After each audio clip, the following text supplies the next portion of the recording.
El olor del mole de mi madre, Beatriz, siempre había sido para mí el aroma del hogar. Era un olor complejo, una mezcla de docenas de chiles, especias y chocolate que tardaba días en prepararse. Solía significar familia, tradición, un refugio seguro en nuestra vieja casona de Coyoacán. Pero esa tarde de domingo, mientras el vapor se elevaba de la olla de barro en el centro de la mesa, el aire se sentía espeso, cargado de una tensión que el familiar aroma no podía disimular. Mi padre, Damián, rellenaba las copas de vino con una jovialidad forzada, evitando mi mirada. Mi hermana menor, Lía, de 26 años, jugueteaba con su celular, una sonrisita petulante pegada a sus labios. A su lado, su prometido, Mauricio, un hombre cuya personalidad parecía consistir enteramente en su reloj de marca y el logo de su camisa, la observaba con adoración. Yo, Aitana, a mis 29, me sentía como una espectadora en mi propia vida, una pieza extraña en el rompecabezas familiar. «Qué bueno que pudiste venir, mija», dijo mi madre, su voz melosa como la miel, pero sus ojos tan calculadores como siempre. «Sabemos lo ocupada que estás con eso de tus computadoras». «Es ingeniería de datos, mamá», corregí por enésima vez, un suspiro contenido en mi pecho. «Y sí, he tenido mucho trabajo». Bueno, el trabajo es bueno», intervino mi padre, levantando su copa. «Salud. Por el trabajo duro y por la familia». Chocamos las copas. El tintineo del cristal sonó hueco. Durante la cena, la conversación giró en torno a los planes de boda de Lía. El lugar, las flores, la lista de invitados, un universo de detalles en el que yo no tenía cabida, excepto como la proveedora silenciosa de préstamos que nunca se pagaban. Fue después del flan, cuando los platos ya estaban vacíos y el café comenzaba a enfriarse, que mi madre se aclaró la garganta. La sonrisa en su rostro se amplió, pero no llegó a sus ojos. «Aitana, cariño», comenzó, y sentí un nudo de hielo formarse en mi estómago. Ese tono siempre precedía a una petición imposible. «Tu padre y yo tenemos una sorpresa para ti». «Bueno, para toda la familia, pero tú eres la pieza clave». Sacó un sobre grande, tamaño oficio, de color manila, y lo deslizó sobre el mantel bordado hasta detenerlo justo frente a mí. Estaba pesado, abultado con documentos. Por un instante estúpido, una punzada de esperanza me atravesó. ¿Sería un reconocimiento? ¿Una inversión que habían hecho por mí? ¿Será que por fin pensaron en mí? Mis dedos temblaron ligeramente al tomarlo. Rompí el sello.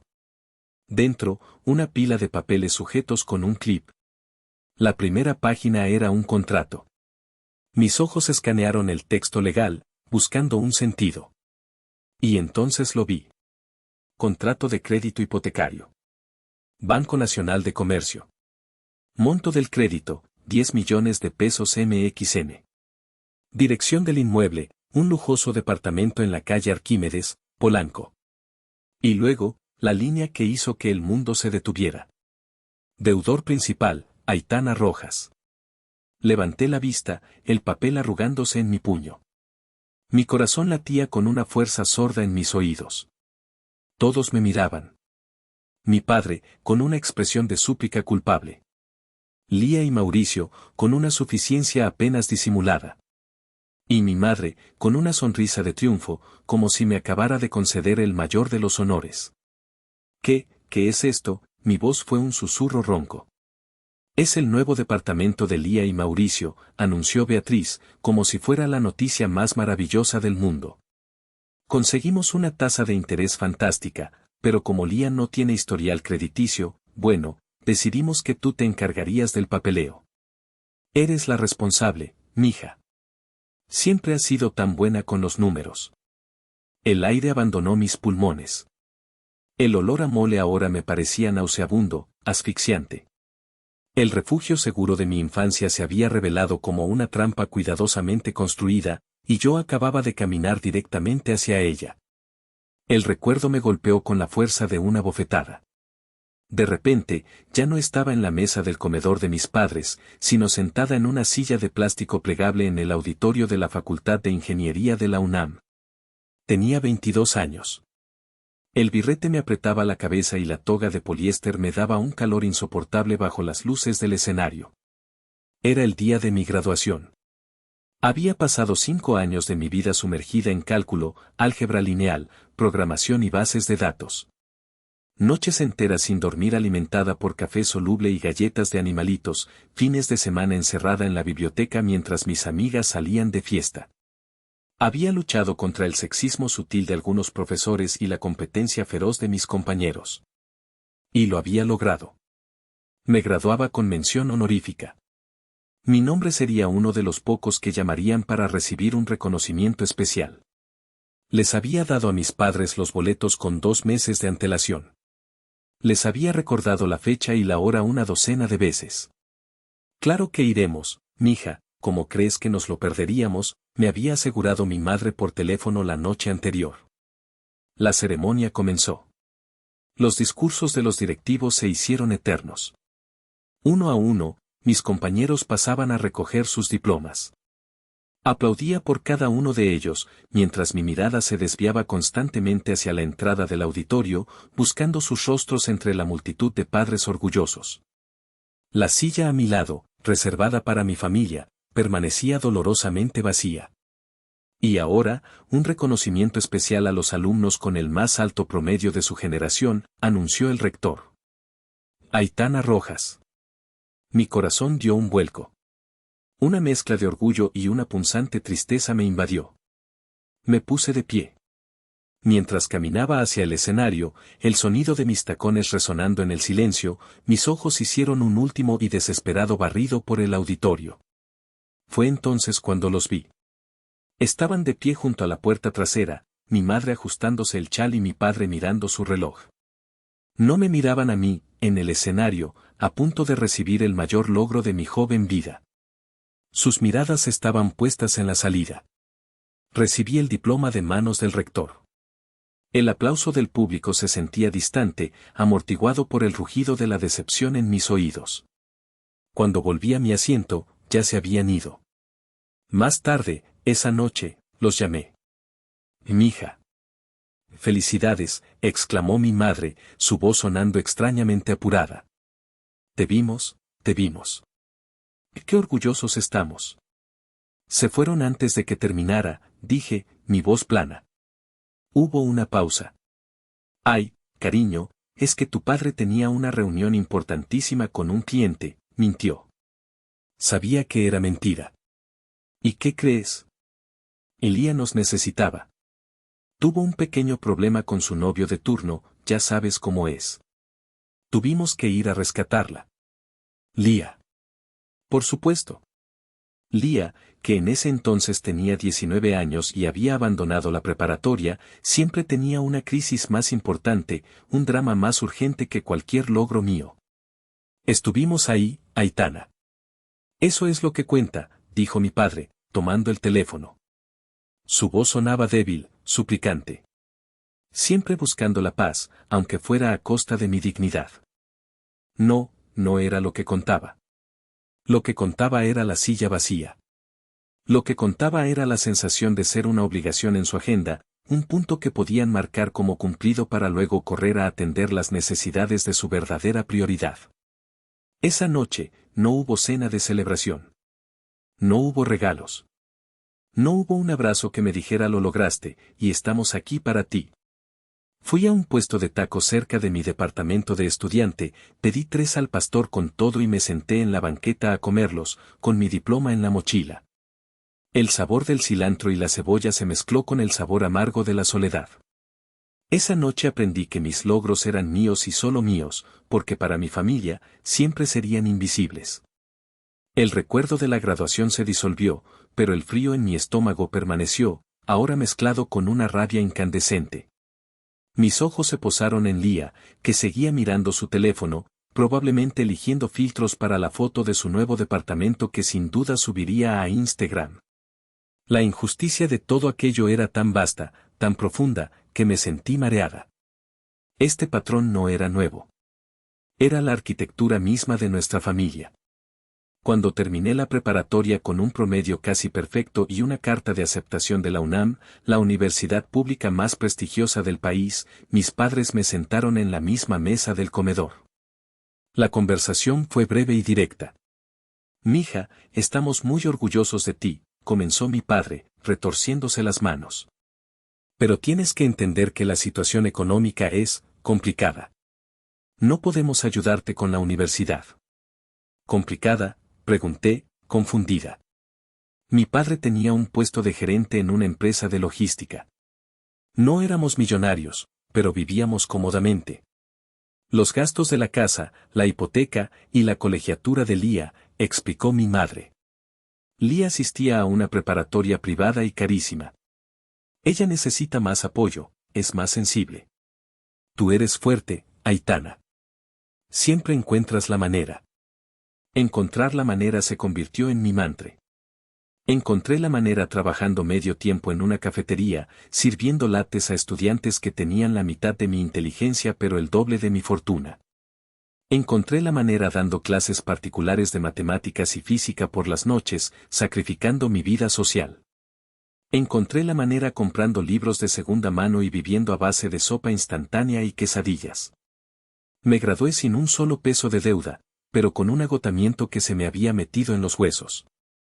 2 años después de mi graduación, Lía, que había entrado a una universidad privada de diseño de modas, pagada íntegramente por mis padres, decidió que aquello no era para ella. Abandonó la carrera a la mitad, dejando tras de sí una deuda estudiantil considerable y una tarjeta de crédito hasta el tope. La crisis familiar que siguió fue épica. Lía lloró durante una semana, hablando de su alma artística reprimida y su necesidad de encontrar su verdadera pasión. Mis padres la consolaron, la mimaron y, finalmente, tomaron una decisión. «Vamos a usar parte de nuestros ahorros para pagar las deudas de tu hermana», me informó mi madre por teléfono. Su tono era solemne, como si anunciara un acto de heroísmo. «Y le vamos a pagar un viaje a Europa. 3 meses. Para que se inspire, para que abra su mente. Es una inversión en su futuro. Una inversión». Mi educación había sido un gasto que no podían permitirse, el viaje de autodescubrimiento de Lía era una inversión. La ironía era tan cruel que me dejó sin palabras. Mientras yo trabajaba 10 horas al día en mi primer empleo como analista junior, ahorrando cada peso para poder mudarme de mi diminuto departamento de estudiante, mi feed de Instagram se llenó de fotos de Lía. Lía posando frente a la Torre Eiffel. Lía comiendo gelato junto al Coliseo Romano. Lía de compras en Milán. Cada foto era una puñalada. Debajo de una imagen suya en un café de Praga, con la leyenda «Viviendo mi mejor vida», mi madre había comentado: «Te lo mereces todo, mi reina. Disfruta». Nunca le desearía el mal a mi hermana. Pero en esos momentos, mirando esas fotos, sentía una envidia tan corrosiva que me quemaba por dentro. No envidiaba el viaje en sí, sino la facilidad. La red de seguridad incondicional que siempre estaba ahí para atraparla, sin importar cuán imprudente fuera. Una red que para mí nunca había existido. Cuando Lía regresó de Europa, inspirada pero sin un plan de vida concreto, la recibieron con una fiesta de bienvenida. Yo llegué tarde, agotada después de un día de trabajo. Le traje un pequeño regalo, un libro sobre la historia del arte. «Ay, gracias, hermanita», dijo, dejándolo a un lado sin siquiera mirarlo. «Oye, ¿crees que me puedas prestar algo de dinero? Vi unas botas increíbles y estoy un poco corta este mes». Ese era el ciclo. Lía vivía en un mundo de deseos instantáneos, y yo vivía en un mundo de consecuencias. Y mis padres eran los arquitectos de esos dos mundos paralelos, asegurándose de que nunca, jamás, se cruzaran. Ahora, con ese sobre en la mesa, no solo querían que nuestros mundos se cruzaran. Querían que el mío se derrumbara para sostener el de ella. El silencio en el comedor era una entidad viva, palpitante. Mi mirada viajó de un rostro a otro, buscando una señal, una grieta en su fachada de normalidad. No encontré ninguna. «Están hablando en serio», logré decir, mi voz apenas un hilo. Mi madre tomó un sorbo de su café, un gesto de una calma exasperante. «Totalmente en serio», Aitana. Es una oportunidad maravillosa para tu hermana. Este departamento es una inversión a futuro. Una inversión que está a mi nombre. Una deuda de 10 millones de pesos. ¿Cómo se supone que voy a pagar esto? Tengo mi propia vida, mis propios planes. Estoy ahorrando para el enganche de mi propio lugar, un lugar que yo pueda pagar. Exactamente, dijo Lía, hablando por primera vez. Su voz era infantil, quejumbrosa. Tú eres buena ahorrando y esas cosas. A mí no se me da. Además, tú ganas en dólares, ¿no? Para ti esto no es nada. La simplicidad con la que descartaba mi esfuerzo, mi disciplina, me dejó sin aliento. Años de trabajo reducidos aún para ti no es nada. Lía, esto no tiene nada que ver con lo que gano, repliqué, tratando de mantener la calma. Esto es fraude. Usaron mi información sin mi permiso. Falsificaron mi firma, tuvieron que haberlo hecho. Mi padre se encogió en su asiento. No lo veas así, mija, murmuró. Fue solo un empujoncito para que el banco aprobara. Tu historial es impecable. El de tu hermana, bueno, ya sabes. Era la única manera. La única manera, mi voz se elevó, cargada de incredulidad. ¿La única manera de qué? ¿De encadenarme a una deuda por los próximos 30 años para que Lía pueda jugar a la casita en Polanco? No le hables así a tu hermana, espetó mi madre, su máscara de dulzura finalmente cayendo para revelar el acero frío que había debajo. Y cuida tu tono. Estás siendo increíblemente egoísta y malagradecida. Malagradecida, me reí, un sonido áspero y sin alegría. ¿Agradecida por qué? ¿Por haberme enseñado a no depender de ustedes para nada? ¿Por dejarme claro desde el principio que yo era la mula de carga y ella la princesa? Claro que estoy agradecida por esas lecciones. La cara de mi madre se contrajo en una mueca de furia. Nos lo debes, Aitana. Nos debes cada centavo que invertimos en ti. La comida, el techo, la vida que te dimos. La vida que me di, querrás decir, respondí, mi voz ahora gélida. La pagué con creces, trabajando desde los 17. Y ahora se acabó. No voy a firmar nada. No voy a pagar nada. Arreglen este desastre ustedes mismos. Me puse de pie, mis piernas temblaban pero mi resolución era firme. Recogí mi bolso. No te atrevas a darnos la espalda, siseó mi madre. Ya es tarde para eso. Parte del papeleo ya está firmado. Usamos las copias de tus documentos que nos diste para el trámite del seguro de tu coche. Recordé entonces. Hacía un mes, me habían ofrecido ayudarme a renovar el seguro. Para que no pierdas tiempo, mija, había dicho mi padre. Dejé los papeles en su casa. Qué estúpida había sido. Qué ciega. Esto no se va a quedar así, dije, mi voz apenas un murmullo pero cargada con el peso de una promesa. Tú eres la que está cometiendo un error terrible, dijo mi padre, levantándose. Estás rompiendo esta familia. No puedes romper algo que ya estaba hecho pedazos, respondí, y sin mirar atrás, salí de esa casa. El sonido de la puerta cerrándose detrás de mí fue el más liberador que había escuchado en mi vida. Era el sonido de una jaula abriéndose. No sabía qué me esperaba afuera, en la oscuridad, pero por primera vez en mucho tiempo, sentía que podía respirar. La noche fue una tortura. Di vueltas en la cama, la conversación repitiéndose en mi cabeza como un disco rayado. La traición era una bestia viva, arañando mis entrañas. ¿Cómo era posible que las personas que debían protegerme fueran las que me habían tendido la trampa más cruel? Me sentía ingenua, estúpida, furiosa. Pero debajo de todo eso, una nueva sensación comenzaba a brotar, una determinación fría y dura como el diamante. A las 8 de la mañana en punto de lunes, estaba en el teléfono, buscando abogados especializados en fraude inmobiliario. El tercer nombre en mi lista fue el de la licenciada Elena Navarro. Su sitio web era profesional, directo, y las reseñas de sus clientes hablaban de una abogada implacable y brillante. Conseguí una cita para esa misma tarde. La oficina de la licenciada Navarro estaba en un edificio moderno en la colonia Roma. Era un espacio minimalista, ordenado, que irradiaba competencia.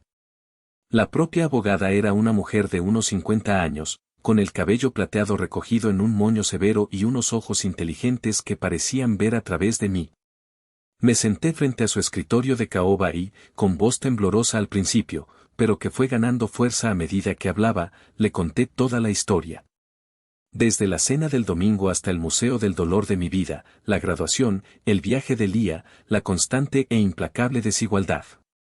Le mostré el sobre con los documentos de la hipoteca. Ella escuchó en silencio, sin interrumpir, sus dedos entrelazados sobre el escritorio. Cuando terminé, hubo una larga pausa. Me miró fijamente, y por primera vez ese día, no me sentí juzgada. Me sentí vista. Señorita Rojas, dijo finalmente, su voz era grave y mesurada. Lo que su familia ha hecho no es un favor. No es una ayuda. No es un asunto familiar. Lo que han hecho se llama robo de identidad, fraude documental y fraude crediticio. Son delitos federales graves. Oírlo clasificado así, con la terminología legal fría y precisa, fue extrañamente reconfortante. No estaba loca. No estaba exagerando. Mi dolor tenía un nombre. Tenía un lugar en el Código Penal. ¿Qué puedo hacer?, pregunté, mi voz apenas un susurro. Tenemos varias opciones, explicó, inclinándose hacia adelante. Primero, contactaremos al banco inmediatamente. Les notificaremos del fraude, presentaremos una declaración jurada de que usted no autorizó este crédito y exigiremos que se inicie una investigación interna. Esto detendrá cualquier intento de cobro en su contra. Asentí, absorbiendo la información. Segundo, y esto es crucial, debe cortar toda comunicación con su familia. No responda llamadas, ni mensajes, ni correos. Cualquier intento de contacto de su parte debe ser documentado y enviado a mí. Intentarán manipularla, hacerla sentir culpable. No caiga en su juego. A partir de este momento, yo soy su única voz. Era un alivio inmenso. La idea de no tener que escuchar sus excusas, sus acusaciones, era como quitarme un peso de encima. Y tercero, continuó, sus ojos endureciéndose.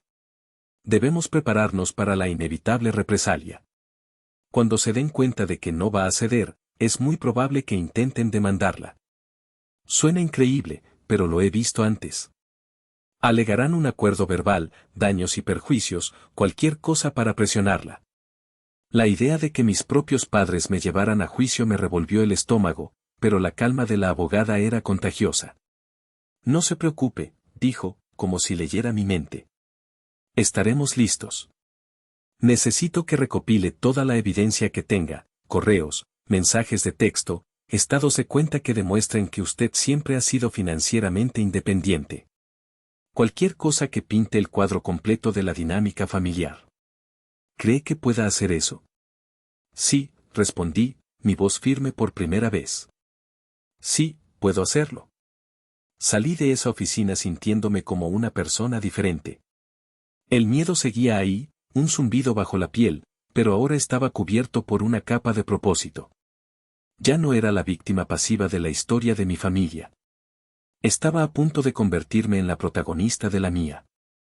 Y esta historia, decidí en ese momento, no terminaría con mi derrota. La licenciada Navarro había predicho la represalia, pero ni siquiera yo estaba preparada para la velocidad y la ferocidad del ataque. Comenzó el martes por la mañana, menos de 24 horas después de mi visita a su despacho. Claramente, el banco ya los había contactado. Mi teléfono se convirtió en un arma en mi contra. La primera llamada fue de mi tía Gloria, la hermana mayor de mi padre. Ella siempre había sido la matriarca no oficial de la familia, una mujer cuyo sentido de la justicia estaba irremediablemente sesgado a favor de quien gritara más fuerte, y esa casi siempre era mi madre. Aitana, ¿se puede saber qué demonios estás haciendo?, ladró en cuanto contesté, sin siquiera un hola. Tu madre me llamó, está destrozada. ¿Destrozada? Dice que los estás acusando de ser criminales. ¿Después de todo lo que han hecho por ti? ¿Así les pagas? Tía, no tienes la historia completa, intenté decir, mi voz tranquila. Oh, sí que la tengo. La historia es que tu hermana encontró un buen hombre y una oportunidad para empezar su vida, y tú, por puros celos, estás intentando arruinarlo todo. Siempre has sido así, envidiosa de Lía. Desde que eran niñas. La acusación me dejó helada. ¿Envidiosa? Yo. ¿De su irresponsabilidad? ¿De su dependencia? La lógica era tan retorcida que era impenetrable. No voy a discutir esto contigo, tía, dije, recordando las instrucciones de mi abogada. Si mis padres quieren hablar conmigo, pueden hacerlo a través de mi abogada. Abogada, chilló. ¿Ahora te crees tan importante que necesitamos abogados para hablar contigo? Y eres una vergüenza para esta familia. Colgué, mi mano temblando. Inmediatamente, bloqueé su número. Pero fue como cortar una cabeza de la hidra, dos más crecieron en su lugar.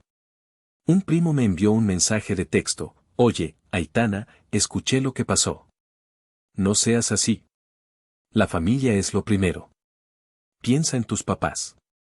Otra prima, que no me había hablado en años, me etiquetó en una publicación pasivo-agresiva en Facebook sobre la importancia de la gratitud filial, acompañada de una foto de ella con sus padres. El golpe de gracia llegó a través del chat familiar de WhatsApp, un grupo que yo había creado años atrás con la ingenua idea de mantenernos a todos conectados. Mi madre, incapaz de contactarme directamente, lo usó como su escenario personal. Beatriz escribió: para todos los que preguntan por la situación, solo quiero decirles que Damián y yo estamos desconsolados. Intentamos darle un regalo maravilloso a nuestras dos hijas, una base para el futuro de la familia. Pero parece que una de ellas ha olvidado los valores que le enseñamos. Su egoísmo está rompiendo el corazón de su hermana y el nuestro. Les pido sus oraciones.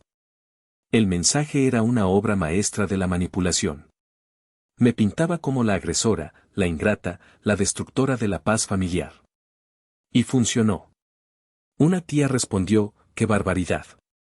Mucha fuerza, Beatriz. Los hijos a veces no saben lo que hacen. Un tío agregó: lamentable. Aitana, si lees esto, recapacita.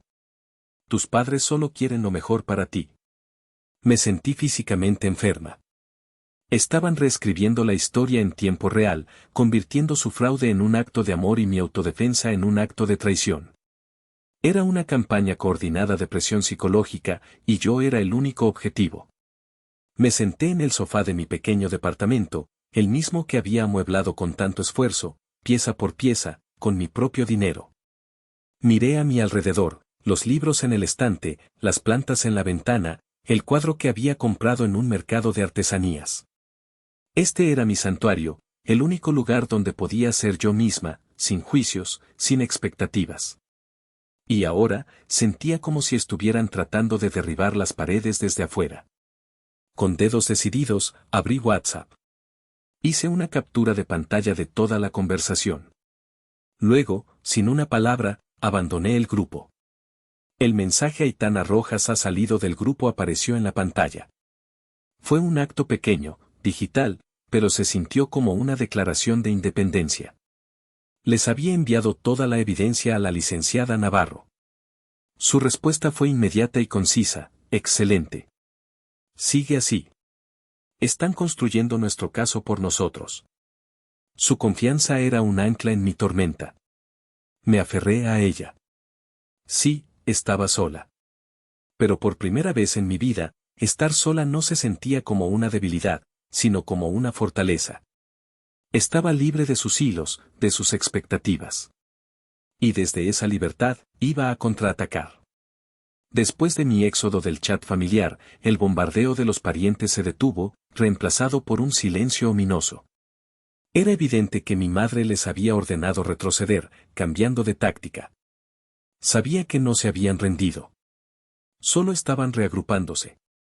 La siguiente ofensiva vino, como era de esperar, directamente de la fuente del conflicto, mi hermana Lía. Fue un jueves por la noche. Yo estaba intentando relajarme después de un día de trabajo estresante, viendo una serie en mi laptop. Mi teléfono, que había puesto en modo no molestar, se iluminó con una serie de notificaciones de WhatsApp. Era un número desconocido. La curiosidad me venció. Era Lía, usando el teléfono de Mauricio. El primer mensaje era una foto. Una selfie de ella y Mauricio, sonriendo, con copas de champán en la mano. Detrás de ellos, se veía una pared blanca y una ventana enorme con vistas a los rascacielos de Polanco. Estaban en el departamento.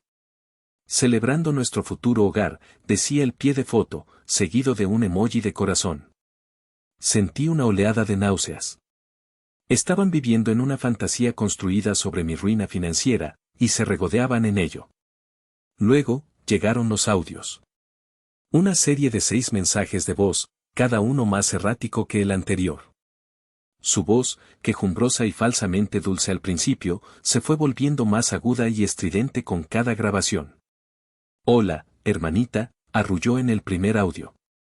Solo quería mostrarte lo lindo que está quedando todo. Deberías venir a verlo. Sé que estás enojada, pero si lo piensas, esto también es bueno para ti. Algún día, cuando tengas hijos, podrán venir a jugar a la alberca del edificio. El segundo audio era más impaciente. Oye, Aitana, ¿vas a contestar? Mamá dice que estás siendo súper dramática. Es solo dinero. Tú tienes mucho. ¿Por qué no puedes compartir un poco? Siempre has sido tan egoísta con tus cosas. En el tercero, la fachada se resquebrajó. ¿Sabes qué? Eres increíble. Estamos tratando de ser amables y tú nos ignoras. Mauricio y yo estamos planeando nuestra vida aquí, y tú solo piensas en ti misma. Arruinas todo. En el cuarto, su voz era un chillido de furia. Mamá y papá te dieron todo. Y así es como les pagas. Causándoles problemas con el banco. Por tu culpa, ahora nos están pidiendo más papeles. Eres una maldita traidora. Escuché los audios, mi corazón latiendo con una mezcla de asco y una extraña fascinación. Era como ver la mentalidad de una niña malcriada diseccionada en tiempo real. Pero fue el quinto audio el que cambió todo. En su arrebato de ira, se olvidó de tener cuidado. Se olvidó de la narrativa familiar de fue un malentendido. Y me entregó el arma que necesitaba. Y deberías estar agradecida, gritó, su voz distorsionada por la rabia. Deberías arrodillarte y darnos las gracias. Hacer esto fue un lío. Papá dijo que tu firma fue facilísima de copiar del seguro del coche que dejaste en la casa, pero igual fue un estrés para él. Deja de ser una envidiosa y paga de una vez. Me quedé paralizada. El teléfono se sentía frío en mi mano. Lo reproduje de nuevo. Y otra vez. Papá dijo que tu firma fue facilísima de copiar. Una confesión. Una confesión explícita, inequívoca, del delito de falsificación, grabada y enviada voluntariamente a mi teléfono. La estupidez de su arrogancia era monumental.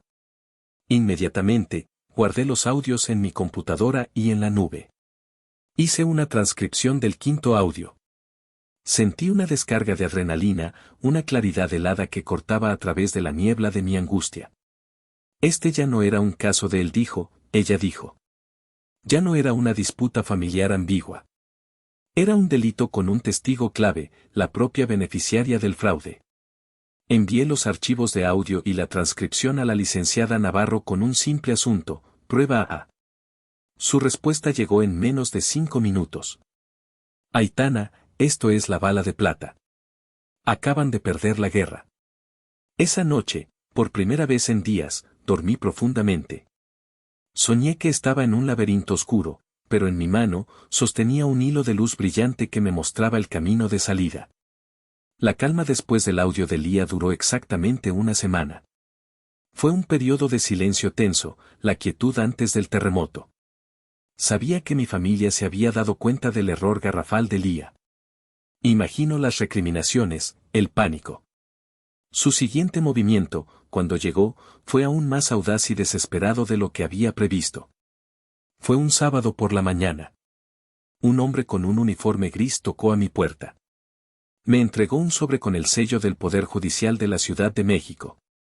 Mis manos estaban firmes mientras firmaba el acuse de recibo. Ya no había miedo, solo una resignación resuelta. Dentro, estaba la demanda. Mis propios padres, Beatriz y Damián Rojas, me demandaban por la cantidad exacta de 10 millones de pesos. La causa, incumplimiento de acuerdo verbal y daños y perjuicios. Leí el documento, una obra de ficción tan descarada que casi me hizo reír. En su versión de la historia, yo les había rogado que me ayudaran a invertir mi dinero. Según ellos, yo les había propuesto comprar una propiedad a mi nombre para que mi hermana tuviera un lugar seguro donde vivir, y yo me había comprometido verbalmente, de buena fe y ante la familia, a cubrir todos los pagos de la hipoteca. Afirmaban que mi repentina negativa los había dejado en una posición de extrema vulnerabilidad financiera y les había causado un inconmensurable estrés emocional. Era una mentira de principio a fin, una fabricación tan completa que era casi artística en su audacia. Me imaginé a mi madre dictándole estas palabras a un abogado sin escrúpulos, sus ojos brillando con la convicción de su propia rectitud. Habían pasado de la manipulación emocional a la guerra judicial total.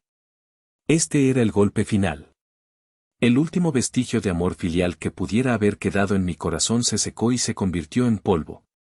Ya no eran mis padres. Eran mis adversarios. Llamé a la licenciada Navarro.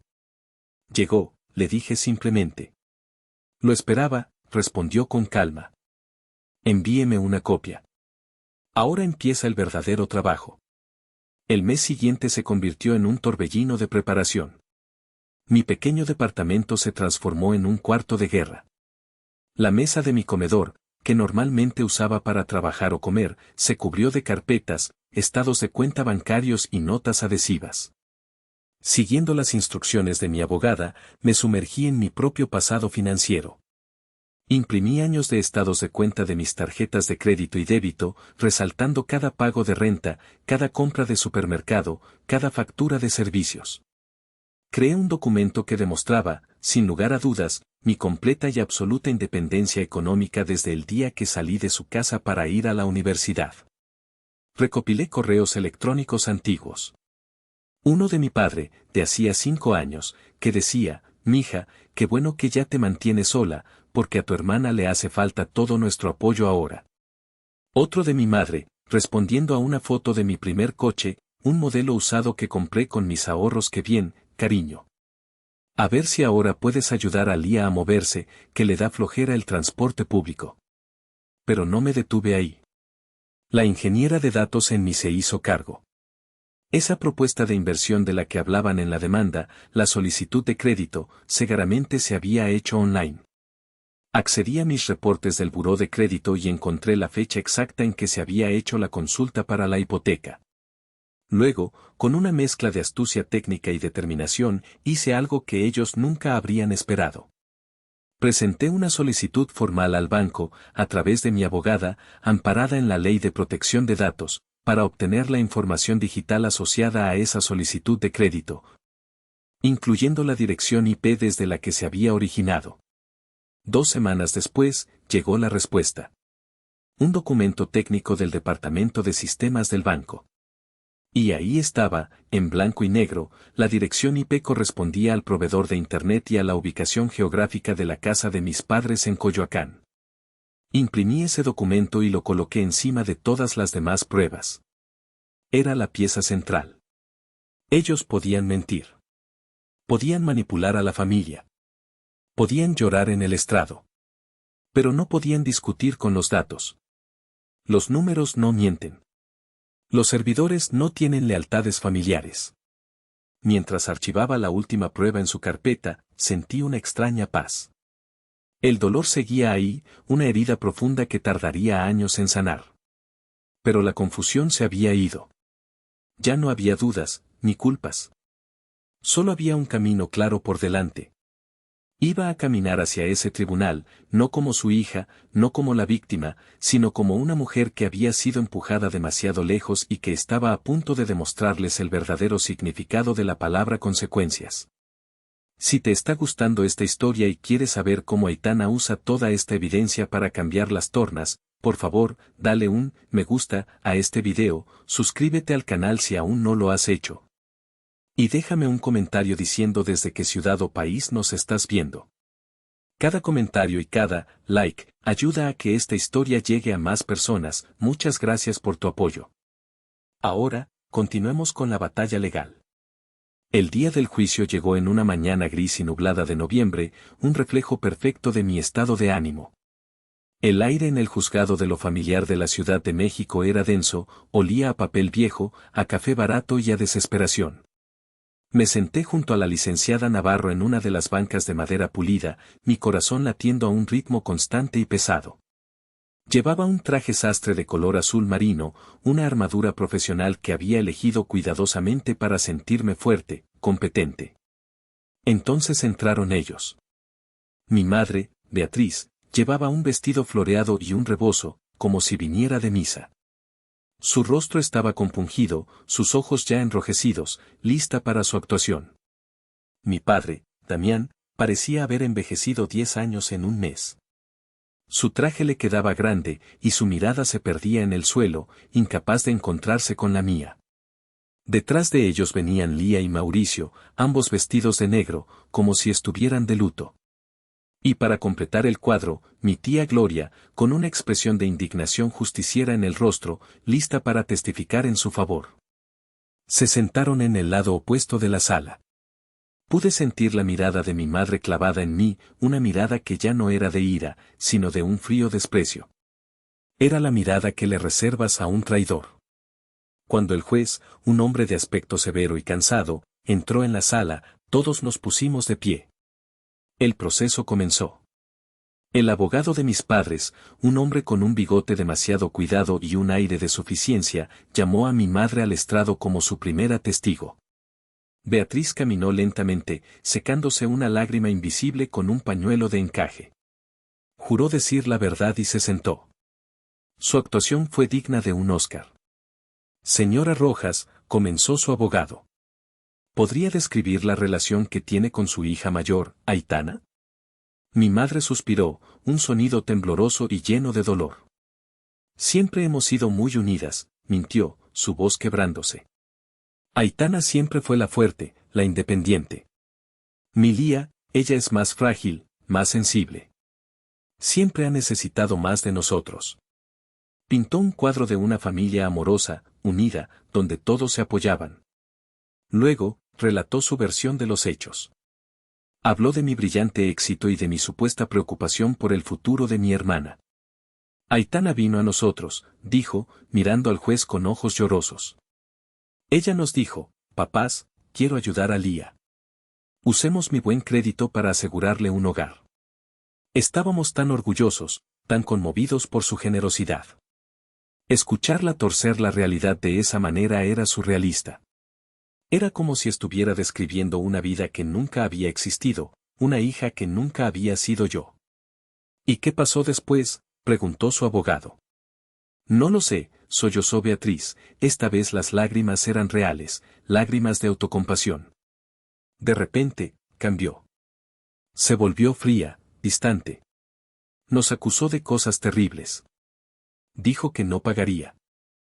Después de que ya habíamos comprometido nuestros ahorros para los gastos iniciales, confiando en su palabra. Nos ha dejado en la ruina, señor juez. Y lo que es peor, ha roto el corazón de su hermana. Lía, en la primera fila, comenzó a sollozar ruidosamente, y Mauricio la abrazó, dándole palmaditas en la espalda. Era un teatro perfectamente orquestado. Luego llamaron a mi tía Gloria, quien testificó que yo siempre había sido difícil y celosa de mi hermana. Dijo que me había escuchado decir en varias ocasiones que Lía tenía suerte de tenerme. Era una frase sacada de contexto, una que había dicho con amarga ironía, pero que ella presentaba como una admisión de mi supuesto acuerdo. Mientras los escuchaba construir su montaña de mentiras, miré a la licenciada Navarro. Ella estaba completamente impasible, tomando notas tranquilamente en un bloc de notas amarillo. No mostró ninguna reacción. Su calma fue mi ancla. Cuando el abogado de mis padres finalmente dijo no tenemos más testigos, su señoría, la licenciada Navarro se puso de pie lentamente. Su señoría, dijo, su voz clara y fuerte llenando la sala. La defensa está lista para presentar su caso. Llamamos al estrado a la demandada, Aitana Rojas, anunció la licenciada Navarro. Caminé hacia el estrado, mi corazón martilleando contra mis costillas. Me senté y juré decir la verdad. Mi verdad. Señorita Rojas, comenzó mi abogada. Por favor, describa al juez la naturaleza de su relación financiera con sus padres y su hermana a lo largo de los años. Con voz clara y metódica, guiada por las preguntas precisas de la licenciada Navarro, expuse mi historia. No con emoción, sino con hechos. Presentamos como prueba mis declaraciones de impuestos, mis recibos de pago de la universidad, mis estados de cuenta bancarios. Demostramos mi completa autonomía financiera. Luego, presentamos los correos electrónicos, las joyas de la corona de la indiferencia de mis padres. El juez leyó en voz alta el correo de mi padre: mija, qué bueno que ya te mantienes sola, porque a tu hermana le hace falta todo nuestro apoyo ahora. El abogado de mis padres objetó, pero el juez lo desestimó. El cuadro que estábamos pintando era claro, el de una hija autosuficiente y otra perpetuamente subsidiada. Ahora, hablemos del día de la cena, el día que usted dice que se enteró de esta hipoteca, dijo la licenciada Navarro. Relaté la conversación, palabra por palabra. El shock, la incredulidad, la confrontación. Así que, para que quede claro, continuó mi abogada. ¿Usted niega haber ofrecido pagar esta hipoteca? Lo niego categóricamente, respondí. No solo no lo ofrecí, sino que expresé mi total y absoluto rechazo en el momento en que me enteré. La parte demandante afirma que la solicitud de crédito se hizo con su consentimiento, como una inversión conjunta. ¿Es eso cierto? Es absolutamente falso, dije.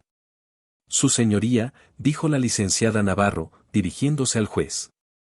En este punto, nos gustaría presentar la prueba B. Un informe técnico del Departamento de Seguridad del Banco Nacional de Comercio. Le entregó una carpeta al secretario, quien a su vez se la pasó al juez. El silencio en la sala era total mientras el juez leía el documento. Sus cejas se fruncieron. Este informe, explicó mi abogada, indica que la solicitud de crédito hipotecario a nombre de la señorita Rojas se originó desde una dirección IP registrada a nombre del señor Damián Rojas en su domicilio de Coyoacán. ¿Podría la demandada explicarnos esto? No puedo, respondí, mirando directamente a mi padre. Porque yo nunca he realizado una solicitud de crédito desde la casa de mis padres. De hecho, no he usado su computadora en más de 10 años. La cara de mi padre perdió todo el color. El abogado de mis padres se puso de pie para objetar, balbuceando sobre pruebas circunstanciales. Pero la licenciada Navarro no había terminado. Finalmente, su señoría, la parte demandante ha puesto en duda la credibilidad de mi clienta. Afirman que ella es la que miente. Por lo tanto, nos gustaría presentar nuestra última prueba. Una que creemos que aclarará cualquier duda restante sobre quién dice la verdad en esta sala. Se dirigió a la mesa de pruebas y conectó un pequeño altavoz a su laptop. Esta es una serie de mensajes de voz enviados al teléfono de mi clienta por la señorita Lía Rojas, la beneficiaria de este supuesto regalo. Presionó play. La voz infantil y quejumbrosa de Lía llenó la sala, hablando de lo lindo que estaba quedando todo. Luego, la voz se volvió más aguda, más furiosa. El juez escuchaba, su rostro una máscara de piedra. El abogado de mis padres parecía a punto de desmayarse. Y entonces, llegó el quinto audio. La voz de Lía, chillando, distorsionada por la rabia y el champán, y deberías estar agradecida. Hacer esto fue un lío. Papá dijo que tu firma fue facilísima de copiar del seguro del coche que dejaste en la casa, pero igual fue un estrés para él. Deja de ser una envidiosa y paga de una vez. La licenciada Navarro detuvo la grabación. El silencio que siguió fue absoluto, pesado, sofocante. Cada persona en esa sala había escuchado la confesión. Miré a mi familia. Lía estaba blanca como el papel, su boca abierta en una O de horror. Mauricio se había alejado de ella, como si fuera contagiosa. Mi madre miraba fijamente a Lía, su rostro una mezcla de furia y pánico. Y mi padre se había cubierto la cara con las manos, sus hombros temblando. Se había acabado. Y ellos lo sabían. El juez se quitó las gafas y las limpió lentamente con un pañuelo. El pequeño gesto pareció durar una eternidad. Cuando volvió a ponérselas, su mirada se posó en mis padres, y por primera vez, vi una emoción clara en su rostro, un profundo y helado desdén. Señor y señora Rojas, comenzó, su voz resonando en la sala silenciosa. He presidido este tribunal durante 20 años. He escuchado historias de dolor, de traición, de codicia. Pero rara vez, muy rara vez, he sido testigo de un abuso de confianza tan flagrante y premeditado por parte de unos padres hacia su propia hija. Se reclinó en su silla, sus ojos fijos en ellos. Han venido a mi tribunal a presentar una demanda frívola, basada en una red de mentiras tan transparente que es un insulto a la inteligencia de esta corte. Han acusado a su hija de romper un acuerdo que nunca existió. Han intentado pintarla como una persona ingrata y egoísta, cuando la evidencia presentada hoy demuestra, sin lugar a dudas, que es una mujer trabajadora, responsable y completamente autosuficiente. Hizo una pausa, dejando que sus palabras se asentaran. Mi madre miraba al frente, su mandíbula apretada, su fachada de víctima hecha añicos, revelando la dura roca de su arrogancia. Mi padre seguía sin levantar la vista. Pero no se detuvieron ahí, continuó el juez, su voz subiendo de volumen. La evidencia sugiere, de manera muy convincente, que no solo mintieron, sino que cometieron una serie de actos delictivos. Usaron la información personal de su hija sin su consentimiento. Accedieron a su crédito sin su autorización. Y, según el testimonio grabado de su otra hija, falsificaron su firma en documentos legales. Señaló la grabación de audio. Un acto que, quiero recordarles, se llama falsificación de documentos y se castiga con años de prisión. Lía dejó escapar un sollozo ahogado. El juez los ignoró. Han sometido a su hija a un calvario emocional y financiero. Han intentado coaccionarla, manipularla y, cuando eso no funcionó, han abusado del sistema judicial para intentar intimidarla y obligarla a someterse a su voluntad.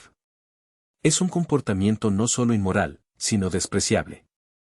Se inclinó sobre su escritorio, su mirada era como el acero.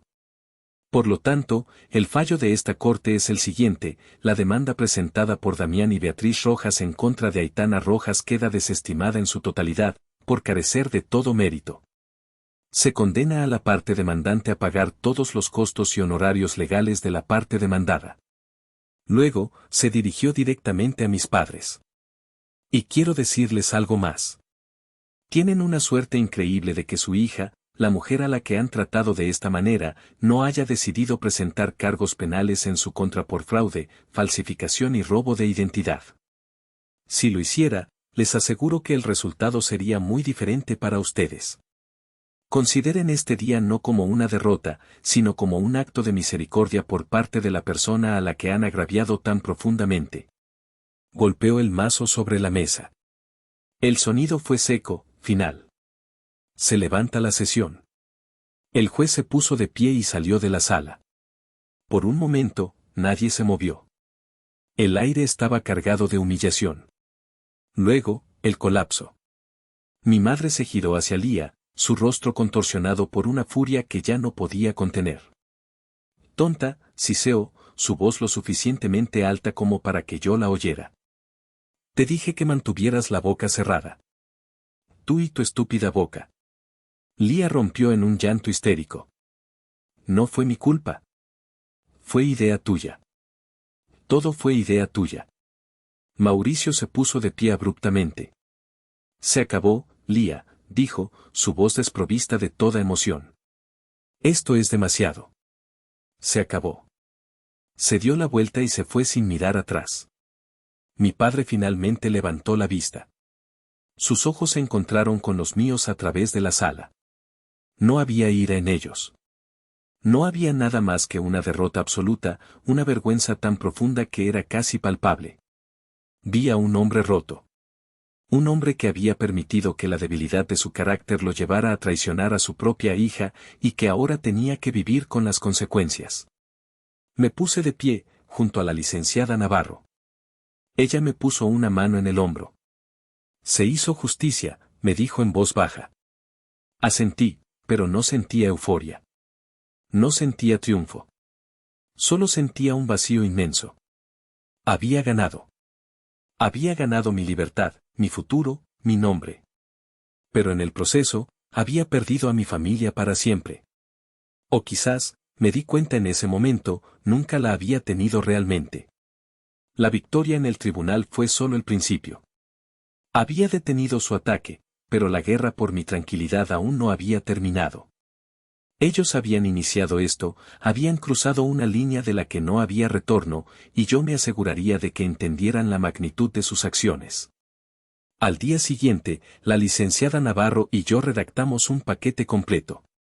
Incluía el veredicto del juez, la transcripción del audio del IA, el informe de la dirección IP y una declaración jurada mía detallando todo el suceso. Lo enviamos por mensajería certificada al director del Departamento de Prevención de Fraudes del Banco Nacional de Comercio. No estaba presentando cargos penales, tal como el juez había señalado. Parte de mí todavía se resistía a la idea de ver a mis padres en la cárcel. Pero no iba a permitir que simplemente se fueran de rositas. El banco, una institución con recursos casi ilimitados, podía y debía hacer su propia investigación. Y lo hicieron. 2 semanas después, recibí una llamada. Era mi tío Felipe, el hermano menor de mi madre. Felipe siempre había sido diferente, un hombre tranquilo y observador que se había mantenido al margen de la mayoría de los dramas familiares. Rara vez hablábamos, pero siempre había sentido una especie de afecto silencioso por parte de él. Aitana, soy tu tío Felipe, dijo, su voz sonaba grave. Escuché lo que pasó en el tribunal. Tu prima, la que trabaja de secretaria ahí, me contó todo. Solo quiero que sepas, que te creo. Y que lamento mucho no haber dicho nada todos estos años. Su validación, viniendo de alguien de su lado de la familia, significó más para mí de lo que podría expresar. Gracias, tío, respondí, con la voz ahogada por la emoción. Hay algo más que debes saber, continuó, y hubo una larga pausa. Algo que te he ocultado por años, por lealtad equivocada a tu madre. Pero ya no. Te mereces saber toda la verdad. Tomó aliento. Cuando tu abuela paterna, mi suegra, falleció, tú tenías unos 18 años, a punto de entrar a la universidad. Ella te adoraba. Sabía que eras la inteligente, la que llegaría lejos. En su testamento, te dejó una pequeña cuenta de ahorros. No era una fortuna, pero eran unos 100,000 pesos de aquel entonces. Era específicamente para tus estudios universitarios. Me quedé helada, aferrada al teléfono. Recordaba vagamente que mi padre había mencionado algo, pero luego me dijo que había habido un problema con el banco y que el dinero se había perdido en la burocracia. Le creí. No hubo ningún problema con el banco, Aitana, dijo mi tío, su voz cargada de pesar. Tu padre, Damián, había hecho unas malas inversiones. Perdió mucho dinero en un negocio que salió mal. Tu madre, Beatriz, lo convenció de usar tu dinero para cubrir esa deuda. Te dijeron que se había perdido. Se lo gastaron, Aitana. Se gastaron el dinero de tu educación y luego tuvieron el descaro de decirte que no podían ayudarte. El teléfono se me resbaló de la mano y cayó al suelo. El último pedazo de mi mundo se hizo añicos. La traición no había comenzado con una casa. No había comenzado con una firma falsificada. Había comenzado una década antes, con un robo silencioso, con una mentira que había moldeado el curso de mi vida, forzándome a una lucha que nunca debería haber sido mía. La magnitud de su engaño era tan profunda, tan sistemática, que me dejó sin aire. Ya no era solo una cuestión de favoritismo. Era un patrón de abuso y explotación que se había extendido por toda mi vida adulta. Mientras yo procesaba esta nueva y devastadora revelación, las consecuencias de sus acciones en el presente comenzaron a caer como fichas de dominó. La investigación del banco fue rápida y brutal. Con la evidencia que les proporcioné, no tuvieron dudas. El crédito hipotecario fue declarado fraudulento y, por lo tanto, nulo. El banco congeló el título de propiedad del departamento de Polanco y comenzó el proceso legal para recuperarlo. Le dieron a Lía un aviso de desalojo de 30 días. Según me contó más tarde mi tío Felipe, la reacción de Lía fue predecible. Hizo un berrinche monumental. Gritó, lloró, acusó al banco de ser injusto y a mí de ser una bruja malvada. Se negó a empacar. Se aferró a la ilusión de que, de alguna manera, todo se resolvería a su favor, como siempre había sido. En un acto de narcisismo casi increíble, decidió llevar su caso al tribunal de la opinión pública. Grabó un video con su celular, un monólogo lloroso en el que se presentaba como la víctima definitiva. No sé qué hacer, sollozó a la cámara, con un filtro que hacía sus ojos más grandes y tristes. Mi propia hermana, mi sangre, ha destruido mi vida. Mauricio me dejó. Y ahora, me están echando del único hogar que he conocido. Todo porque ella no soporta verme feliz. Me están echando a la calle, y todo es por su culpa. Publicó el video en su cuenta de Instagram, que, aunque privada, tenía cientos de seguidores, incluyendo a muchos miembros de nuestra familia extendida. Pero en su desesperado intento por ganar simpatía, cometió un error de principiante. Mientras paneaba la cámara por el vacío y triste departamento para mostrar su desgracia, no se dio cuenta de que estaba filmando la puerta principal. Y pegado en la puerta, perfectamente legible, estaba el documento oficial del juzgado, el aviso de desalojo, con el sello del banco y la razón claramente indicada, cancelación de crédito por actividad fraudulenta. No tardó mucho para que alguien hiciera una captura de pantalla. La imagen comenzó a circular por los mismos grupos de WhatsApp familiares que antes me habían condenado.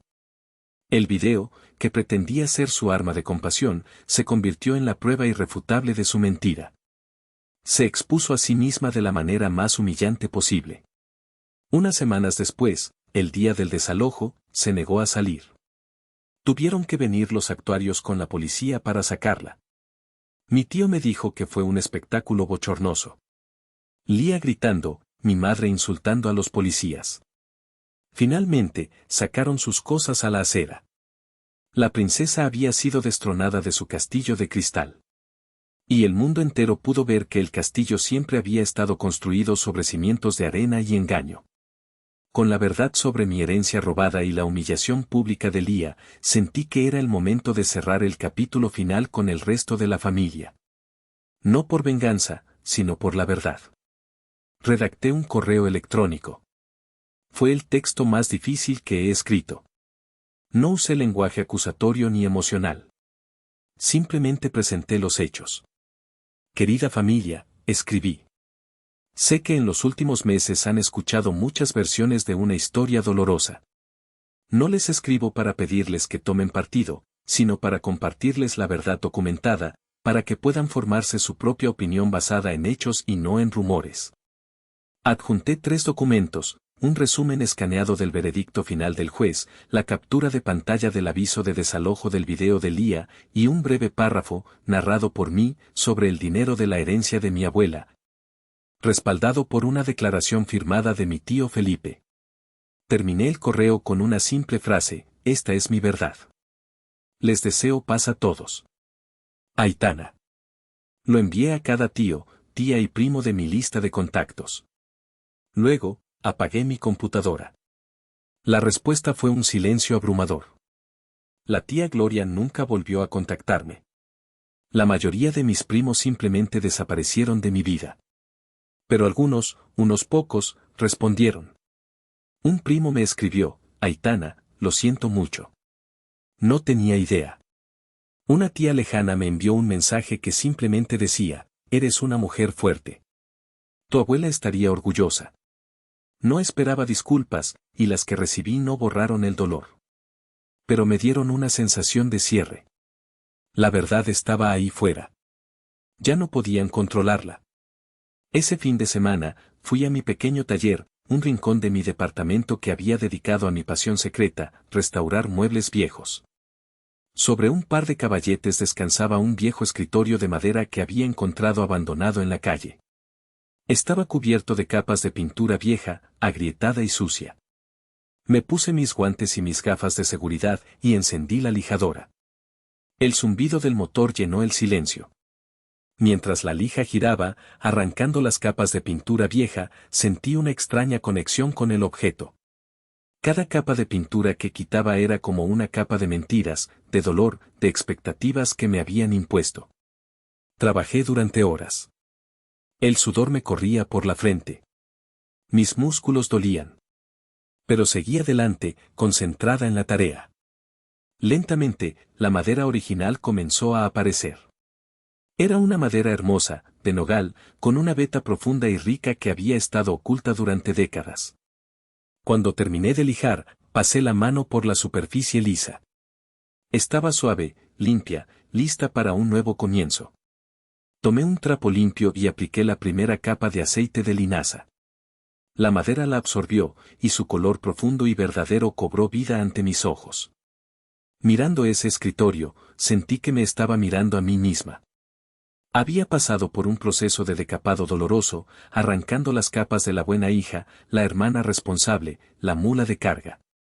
Y debajo de todo eso, estaba encontrando mi verdadera esencia. Una esencia que era fuerte, hermosa y que, a partir de ahora, nadie más volvería a cubrir con su propia pintura. Ha pasado un año desde el día del juicio. Mi vida es casi irreconocible, en el mejor de los sentidos. Me mudé a un departamento más grande en una colonia que siempre me gustó, una con parques y cafés tranquilos. Lo amueblé con piezas que yo misma restauré, cada una con una historia. Mi escritorio de nogal es la pieza central de mi oficina en casa. Cambié mi número de teléfono. Mis redes sociales ahora son privadas, reservadas para un pequeño círculo de amigos verdaderos que me apoyaron durante la tormenta. A veces, me llega información a través de mi tío Felipe. Sé que mis padres tuvieron que vender la casa de Coyoacán, la casa donde crecí, para pagar sus deudas legales y la penalización del banco. Ahora viven en un pequeño departamento alquilado en las afueras de la ciudad. Lía vive con ellos. A sus 27 años, ha vuelto al punto de partida, sin prometido, sin casa de ensueño, sin carrera. Según mi tío, pasa la mayor parte del tiempo en su habitación. No siento alegría por su desgracia. Sinceramente, no siento mucho por ellos en absoluto. Son como personajes de un libro que leí hace mucho tiempo. Su poder sobre mí se ha ido. Al quitarme su amor condicional, irónicamente, me liberaron. He aprendido lecciones duras y valiosas. Aprendí que la sangre no te da derecho a explotar a alguien. Aprendí que el amor sin respeto es solo una forma bonita de manipulación. Y aprendí que a veces, la decisión más valiente y amorosa que puedes tomar es elegirte a ti misma, incluso si eso significa quemar un puente hasta los cimientos. La semana pasada, mi tío Felipe vino a visitarme. Me trajo un panqué de elote que él mismo horneó. Mientras tomábamos café, me dijo que mis padres le habían dado una carta para mí. La sacó de su bolsillo, un sobre blanco, sencillo, con mi nombre escrito con la caligrafía temblorosa de mi madre. La sostuve en mis manos. Se sentía increíblemente ligera. No tienes que leerla si no quieres, me dijo mi tío en voz baja. Esa noche, me senté en mi escritorio, la carta frente a mí. Pensé en todo lo que había pasado. Pensé en el dolor, la traición, pero también en la fuerza que había descubierto en mí. Tomé la carta, la rompí en 4 pedazos sin abrirla y la tiré a la basura. Algunas puertas no merecen ser reabiertas. Algunas historias ya han terminado. Y la mía, la verdadera, apenas está comenzando. Pero a veces, en la quietud de la noche, me pregunto, ¿hice mal en quemar ese puente y nunca mirar atrás? Gracias por acompañarme en esta historia tan intensa. Si te ha conmovido, te ha hecho enojar o te ha hecho reflexionar, por favor, házmelo saber en los comentarios. No olvides darle me gusta a este video y suscribirte al canal para no perderte ninguna de las próximas historias. Tu apoyo significa el mundo para mí. Hasta la próxima.